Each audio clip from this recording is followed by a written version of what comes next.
cannot connect to this network on Windows 10 and 11 PC. So before you start the video, please subscribe my channel. First of all, you have to go view network connection.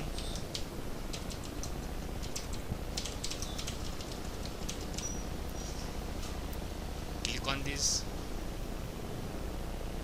Here you disable and re-enable your Wi-Fi connection. Right click on this. Click on disable. Wait for few seconds. Then click on again, right click. Click on enable. Then close this window. Go to the device manager. Right click on start menu. Click on device manager. Double click on network adapters. Right click on network adapters. Then click on uninstall device. Then click on again uninstall. Click on action. Then click on scan for hardware changes. After that, close this window. Then check your problem resolved or not. If not, again go to the view network connection. Click on view network connections.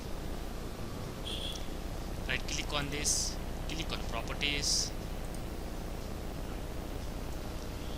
Click on network protocol version. Click on properties. Here you select obtain and IP address automatically.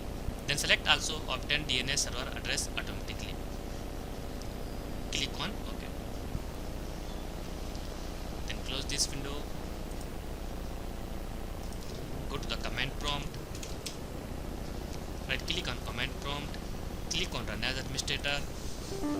Click on yes. In this you type nut sh winshock eraser. Then hit enter. After that, close this window. After doing all this method, once you restart your PC or laptop, fixed your problem. So in this way you fix this problem. Thanks for watching, friends. Hope like this video. If you like this video, please like, share and don't forget to subscribe my channel.